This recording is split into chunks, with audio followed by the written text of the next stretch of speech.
Olá, caríssimos, tudo bem com vocês? Espero que sim! Hoje nós vamos fazer a primeira parte da revisão do conteúdo para a prova do segundo bimestre, né? Nossa avaliação bimestral. Então, neste vídeo, nós vamos analisar o conteúdo ilicitude. Vamos deixar o conteúdo concurso de pessoas e culpabilidade para a próxima análise. Bem, então vamos começar aqui. Queridos, o que é um crime? Qual o conceito de crime? Crime, vamos recordar, é um fato típico, ilícito e culpável. Bem, como o nosso conteúdo é ilicitude, vamos, nos basear, vamos reclinar o nosso olhar sobre o conteúdo ilicitude. O que é ilicitude? Ilicitude é a contradição entre a conduta do agente e o ordenamento jurídico. Nós sabemos que um fato, que em regra, um fato típico, ele é ilícito. Mas nós vimos em nossas aulas também que podem ocorrer hipóteses em que, não obstante o fato seja típico, este fato não vai ser ilícito. Por quê? Porque nós vamos poder ter em algumas hipóteses, pode ocorrer em algumas hipóteses, a incidência de causas de exclusão da ilicitude. Então, se está afastada a ilicitude, não teremos crime neste fato típico que foi praticado. Por quê? Porque um dos elementos da definição de crime foi afastada, lembra? Crime é um fato típico, ilícito e culpável. Faltou um desses elementos, nós não temos mais o crime. Bem, nós temos várias espécies de ilicitude. A gente tem a ilicitude formal, que é a mera contrariedade da conduta com o ordenamento jurídico. Nós temos a ilicitude material, porque é a contrariedade do fato, ao sentimento comum de justiça, ou seja, ao injusto. Nós temos também a chamada ilicitude subjetiva, em que o fato só vai ser ilícito se a pessoa que cometeu aquele fato típico tiver capacidade de compreender que aquele fato é ilícito, ou seja, se ela tiver capacidade de avaliar o caráter criminoso daquele fato. Então, por essa espécie de ilicitude, trazida pela doutrina, o inimputável ele não cometeria crime.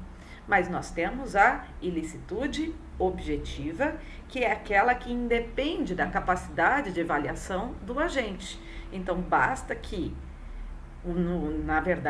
concretamente, o indivíduo não esteja amparado por uma causa de justificação, uma causa de exclusão da ilicitude, que o fato dele se torne um crime. Bem, nós temos causas legais e causas supralegais de exclusão da ilicitude. As causas supralegais são aquelas que não estão elencadas de forma explícita dentro da legislação, certo? Então, não existe uma previsão explícita, expressa dentro da lei. Então, seria, por exemplo, um exemplo clássico dessa situação de uma causa supralegal da ilicitude, o consentimento expresso do ofendido quando se tratar de bens disponíveis, certo? Como, por exemplo, o patrimônio. Então, a causa supralegal de ilicitude, ela não pode incidir sobre bens indisponíveis, como a vida. Então, como exemplo de bens disponíveis, que estão amparadas pelo consentimento do ofendido, nós teríamos ali a questão do tratamento médico ministrado aos pais pelos filhos. Pai, tô com dor de cabeça. Vem cá que eu vou te dar um remedinho.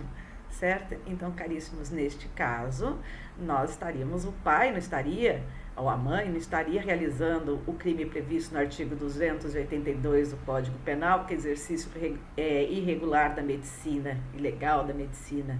Por quê? Porque ele está amparado por uma causa supralegal de exclusão da ilicitude. Bem, mas nós temos que as causas legais de exclusão da ilicitude, elas podem estar previstas tanto na parte geral quanto na parte especial do Código Penal. Na parte geral, elas estão previstas dos artigos 23 a 25 do Estatuto Penal. Já na parte especial, nós temos que pensar o seguinte, né? Temos lá o crime de aborto, lá nos artigos 124 a 128 do Código Penal, e dentro do artigo 128 diz o seguinte: não se pune o aborto praticado por médico para salvar a vida da gestante ou quando a gravidez for resultante de estupro. Então temos aí uma causa, né, legal de exclusão da ilicitude que não está prevista na parte geral. Temos também a ofensa irrogada em juízo na discussão da parte, na discussão da causa pela parte ao seu procurador, que está presente, né, no artigo 142 do Código Penal, lá nos crimes contra a honra. Mas quais são as causas de exclusão da ilicitude previstas na parte geral? De uma forma genérica, elas estão elencadas no artigo 23 do Código Penal. E para recordar quais são, eu peço que vocês lembrem de Bruce Lee, mas esse Lee com 3 Es. Por que Bruce Lee? Vamos lá, Lee com 3 Es. Legítima defesa, estado de necessidade, exercício regular de um direito e estrito cumprimento do dever legal. Então vamos começar por estado de necessidade, que está lá no artigo 24 do Código Penal. Vamos ler, só para não esquecer da redação dele? Então, considera-se em estado de necessidade quem pratica o fato para salvar de perigo atual, que não provocou por sua vontade, nem podia de outro modo evitar, direito próprio ou alheio, cujo sacrifício nas circunstâncias não era razoável exigir-se. Então, o estado de necessidade, ele pressupõe conflito de interesses, né, entre titulares desses interesses lícitos, legítimos, certo? Então, quando se fala em estado de necessidade, um desses bens jurídicos terá que perecerá ou será agredido para que o outro bem jurídico possa sobreviver. É aquele caso, né, aquela hipótese clássica dos náufragos que estão lá com uma boia de salvação, com uma tábua de salvação, e que essa tábua, essa boia, ela não suporte o peso dessas duas pessoas. Então, para que uma possa sobreviver, então ele vai ter que sacrificar o indivíduo. Se esse indivíduo, né, se um desses náufragos que está agarradinho ali na tábua de salvação, matar o outro para que ele possa sobreviver, ele vai estar amparado por estado de necessidade, que é uma causa de exclusão da ilicitude. Também estará em estado de necessidade quem mata um animal feroz que o atacou espontaneamente. Também estará em estado de necessidade se o indivíduo está em um local que está pegando fogo, né, um incêndio de grandes proporções, e ele tem que empurrar, ele tem que machucar pessoas para ele poder sair daquele local mais rapidamente e salvar a sua vida. Todas essas situações são de estado de necessidade. Mas o estado de necessidade, ele possui requisitos. Então, vamos lá. O primeiro requisito é a ameaça a um direito próprio ou alheio. Não esqueçam que, dentro do estado de necessidade, esta ameaça pode ter sido provocada, né? Ela pode ocorrer em virtude tanto de uma ação humana quanto de uma força da natureza. Cuidado, quando a gente fala em legítima defesa, a agressão injusta só pode ser provocada por uma agressão humana. Segundo requisito do estado de necessidade, a existência de um perigo atual e inevitável. Olha, aqui o perigo deve estar presente e ele deve ser imediato. porque a redação do artigo 24 fala em perigo atual. Seguindo, nós temos a inexigibilidade do sacrifício do bem jurídico ameaçado. Bem, então há de se fazer uma ponderação de bens, certo? Do valor desses bens jurídicos ameaçados.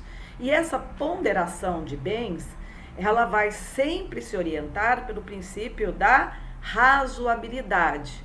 Por exemplo, será razoável sacrificar patrimônio, bens, né? Bens materiais que têm um valor econômico para salvar a vida de uma pessoa. Agora, já não vai ser razoável, proporcional, você sacrificar a vida de uma pessoa para salvar um bem patrimonial. Não tem razoabilidade, certo?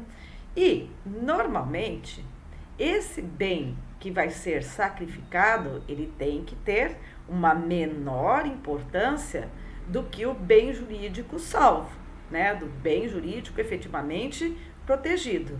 Agora, diante do caso concreto, também há que se fazer, a lei já aponta uma solução quando o bem jurídico sacrificado for de maior importância. Neste caso, nós vamos ter um fator, né, que possibilita a incidência de causa de diminuição de pena de 1 a 2/3. Então, vamos pensar o seguinte: está em estado de necessidade? Está. O bem jurídico sacrificado era de menor importância? Era. Então, estado de necessidade, exclusão da ilicitude. Era uma situação de estado de necessidade? Era. O bem jurídico sacrificado, ele era de menor importância do que... Desculpe, perdão. Vamos voltar aqui. Era estado de necessidade? Era uma situação de estado de necessidade? Era. O bem jurídico sacrificado era de maior importância do que o bem jurídico protegido, salvo? Era. Então, abre-se a possibilidade de que se tenha ali a incidência de redução de pena de 1 a 2/3. Então, pensa o seguinte: não é necessariamente não é uma causa de exclusão da ilicitude. Quando o bem jurídico sacrificado era de maior importância, não se tem aí uma causa de exclusão da ilicitude. O que vai incidir é uma causa de diminuição da pena. Bem, para que se configure o estado de necessidade como quarto requisito, temos que ter uma situação de perigo atual não provocada voluntariamente pelo agente. Se o agente provocou a situação de perigo voluntariamente, por exemplo, ele colocou fogo numa loja, então ele não pode alegar o estado de necessidade em seu favor. E também, como requisito do estado de necessidade, surge a inexistência do dever legal de enfrentar o perigo, como nos diz lá o artigo 24, parágrafo 1º do Código Penal. Temos pessoas que têm a obrigação legal de enfrentar o perigo, como bombeiro, como policial, como salva-vidas. Todos esses, eles têm o dever legal de enfrentar o perigo. Bem, o indivíduo não é só para o estado de necessidade, não, tá? Isso daqui vale para todas as hipóteses, né, previstas como excludentes da ilicitude. Então, nós temos aqui que em todas as hipóteses, inclusive o estado de necessidade, o indivíduo ele tem que saber, ele tem que ter consciência de que ele está numa situação que justifica a sua conduta, ou seja, ele tem que ter o conhecimento de que está numa situação justificante, ou seja, ele tem que saber que realmente está em estado de necessidade, ele tem que saber que está em legítima defesa, ele tem que saber que está no estrito cumprimento do dever legal, ele tem que saber que está no exercício regular de um direito. Então, esse reconhecimento da situação de fato justificante não vale apenas para o estado de necessidade, vale para todas as hipóteses de exclusão da ilicitude. Então, pensa o seguinte: se o indivíduo mata outra pessoa e para pegar uma boia, né, e não sabe que aquele barco está afundando, ele não pode alegar o estado de necessidade. Agora, se ele soubesse que o barco está afundando, que todo mundo vai morrer porque o barco vai afundar, e matasse outra pessoa para pegar a boia, aí sim, aí seria estado de necessidade. Bem, estado de necessidade putativo. Bem, o que é o estado de necessidade putativo? É quando o agente, por erro plenamente justificado pelas circunstâncias, acredita que está em estado de necessidade, acredita piamente que está em estado de necessidade, quando na verdade não está. Ele supõe, né? Ele acredita que está em estado de necessidade, mas na verdade aquele estado de necessidade só existe na cabeça dele. Ó, o estado de necessidade putativo, ele, vamos recordar, o agente não está em estado de necessidade, mas ele supõe por erro que o está. Então, imagina o seguinte, o indivíduo está dentro de um barco, né? Está dentro de um barco. Imagina que aquele barco está afundando e ele realmente acredita que aquele barco está afundando e ele machuca uma pessoa para pegar uma boia, né? Ele ouviu uma gritaria, o barco está afundando, o barco bateu, a gente vai morrer tudo, tarará, tarará. E na verdade eram apenas pessoas brincando, só que, meu Deus do céu, realmente a gente está num lugar com muitas rochas, esse barco está afundando, o barco bateu, vamos supor que o barco tinha dado um tranco, né? E ele acredita, né, dentro do intelecto dele, ele realmente acredita que o barco está afundando. E ele machuca uma pessoa para pegar uma boia, para pegar um outro barquinho, né, para fugir dali, né, um bote para fugir dali. Então, estado de necessidade putativo. Então, a gente, ele não tem culpa nessa situação, certo? Então, ele, por erro de tipo, ele acreditou numa situação que, na verdade, não existia. Estado de necessidade putativo. Bem, vamos para a legítima defesa. Então, vamos nos valer, mais uma vez, da redação legal para recordar o que é legítima defesa, lá explicitamente consignada no artigo 25 do Código Penal. Vamos lá? Código Penal na mão. Entende-se em legítima defesa quem, usando moderadamente dos meios necessários, repele injusta agressão, atual ou iminente, a direito seu ou de outrem. Então, ó, uso moderado dos meios necessários para repelir a agressão injusta ou injusta agressão, conforme diz a lei. E essa agressão injusta, ela deve ser atual ou iminente. Admite-se legítima defesa a um direito seu, para proteger um direito seu ou de outrem. Então, tal qual nós temos no estado de necessidade, aqui admite-se legítima defesa própria ou de terceiro. Requisitos da legítima defesa. Primeiro, agressão injusta, atual ou iminente. Já falamos quando analisamos o estado de necessidade, né? Mas vamos repetir aqui. Só existe legítima defesa contra uma agressão humana. O direito a ser protegido pela legítima defesa é um direito próprio ou alheia, ou seja, admite-se a legítima defesa própria e a legítima defesa de terceiro. Qualquer bem jurídico pode ser protegido pela legítima defesa.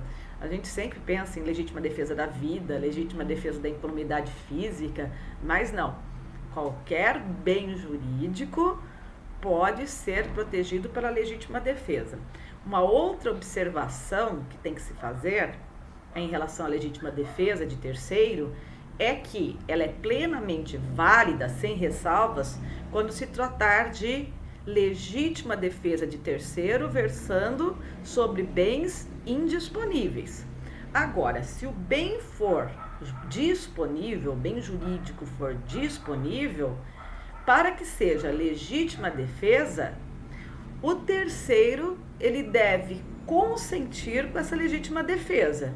Porque se ele estiver consentido com a agressão ao bem jurídico, a pessoa não pode atuar em legítima defesa.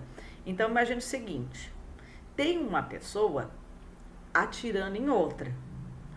A vida é um bem indisponível, então você pode atuar em legítima defesa de terceira. Agora imagine o seguinte, tem uma pessoa dando marretadas no carro de outra. E o proprietário fala, só um carro, deixa, é meu amigo, deixa ele se divertir, ele gosta de fazer isso. Aí, quando se fala em patrimônio, nós estamos falando de bens disponíveis. E percebam que nesse exemplo que eu narrei para os senhores, existe consentimento do ofendido na destruição do bem, na ofensa ao bem, a essa agressão injusta ao bem. Se existe o consentimento do ofendido, não há que se atuar em legítima defesa de terceiro, correto? Prosseguindo, vamos lá. Há uma necessidade de que seja usado meios, suficientes para findar a agressão injusta. Por isso que a lei fala uso moderado dos meios necessários para repelir a injusta agressão. O que significa isso? Significa que o agente não pode se exceder dentro da legítima defesa. Então, ele não pode ultrapassar o mínimo necessário para repelir a injusta agressão. Se ele ultrapassar aquilo que for necessário para repelir a injusta agressão, ele vai ser responsabilizado pelo excesso praticado. Então, imagine o seguinte, uma pessoa injustamente está atirando contra ti. E você saca seu revólver e atira contra a pessoa. E a pessoa é alvejada com um único tiro seu e está ali prostrada, sem condições de reagir. E você fala, é pouco. E vai lá, descarrega a arma. Depois que descarregou a arma, você chuta a cabeça da pessoa, continua chutando, você enforca a pessoa, você continua batendo na pessoa. Pelo amor de Deus, bota excesso na legítima defesa, tá? Então Deus me livre, você não, o cliente seu que fez isso, né? Nunca você, pelo amor de Deus.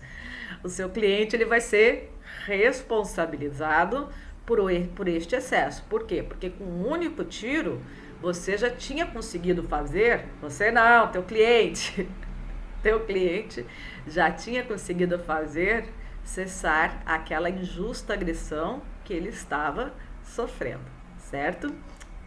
Essa agressão injusta, ela deve ser inevitável para que se configure a legítima defesa, certo?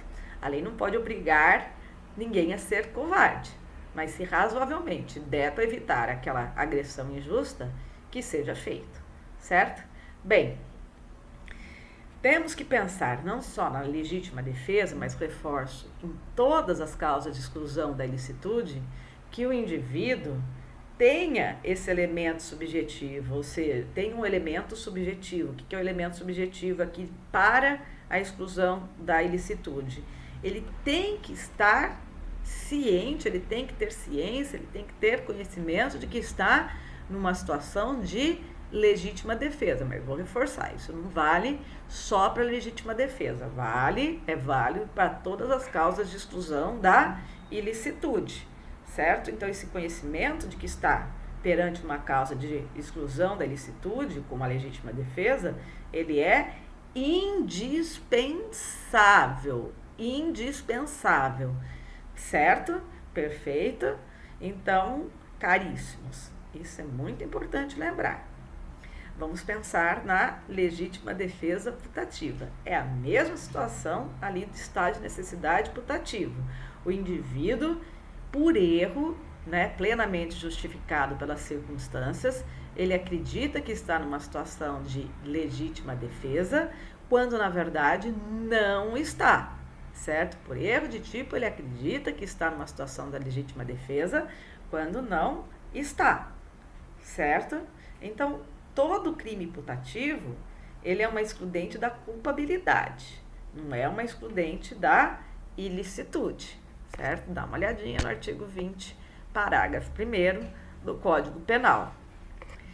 Em relação à legítima defesa, muito recentemente, né, pela Lei 13.964 de 2019, né, que é o pacote anticrime, nós tivemos acrescido mais uma situação de legítima defesa, que é aquela situação que o agente de segurança pública está autorizado a agir legítima defesa quando, diante do desenrolar de uma conduta criminosa, existe uma vítima sendo feita como refém. Vamos ver a redação do artigo 25, parágrafo único. Observados os requisitos previstos no caput desse artigo, considera-se também legítima defesa o agente de segurança pública que repele agressão ou risco de agressão à vítima mantida refém durante a prática de crimes. Mais uma causa de exclusão da ilicitude. Estrito cumprimento do dever legal. Então, caríssimos, quem cumpre um dever legal não pode, ao mesmo tempo, estar agindo em contrariedade com o ordenamento jurídico. Né? Se você está cumprindo a lei, você não pode estar praticando um fato ilícito. Então, no estrito cumprimento do dever legal, nós vamos ter, né, pessoas que são agentes públicos, né, que são enquadrados, né, tem enquadramento como agentes públicos, e eles estão agindo diante das atribuições que a lei lhe confere, e não pode se exceder também. Mas aqui também, no estrito cumprimento do dever legal, se enquadram aqueles particulares que momentaneamente, né, durante um determinado período, estejam cumprindo funções públicas, estejam atuando como agentes públicos, como, por exemplo, os mesários na época de votação, né? Não tem aqueles mesários, as pessoas são convocadas para atuar como mesários, então naquele momento, aquele indivíduo ele é considerado como um agente público. Os jurados, né, lá do Tribunal do Júri, são os integrantes do Conselho de Sentença, e naquele momento eles estão atuando como agentes públicos. Então, queridos, vamos lá. Estão atuando, né, em estrito cumprimento do dever legal. Por exemplo, um policial que está prendendo uma pessoa em flagrante, um policial que usa de força para evitar a fuga de um presídio, vamos supor lá, tem lá um motim dentro do presídio, o policial tem que usar força para conter aquele motim, né, aquela rebelião dentro do presídio, melhor dizendo. Então, ele também vai estar, se ele não exceder, claro, não se exceder, claro, ele vai estar em estrito cumprimento do dever legal. Mas, continuando aqui, não se admite o estrito cumprimento do dever legal em crimes culposos. Por quê? Porque a lei não obriga, né? A lei não traz como um dever agir com negligência, imperícia ou imprudência. Então, crimes culposos estão fora do estrito cumprimento do dever legal. Bem, aí chegamos à última causa de exclusão da ilicitude, que é o exercício regular de um direito. Queridos, estrito cumprimento, exercício regular de um direito. Bom, nós temos que a lei nos permite fazer inúmeras coisas. Então, se você está amparado por uma norma jurídica, se você está amparado por um princípio constitucional, se você está amparado por um princípio infraconstitucional, por exemplo, você não está agindo em desacordo com a lei. Você está exercendo regularmente um direito que é conferido pela lei, certo?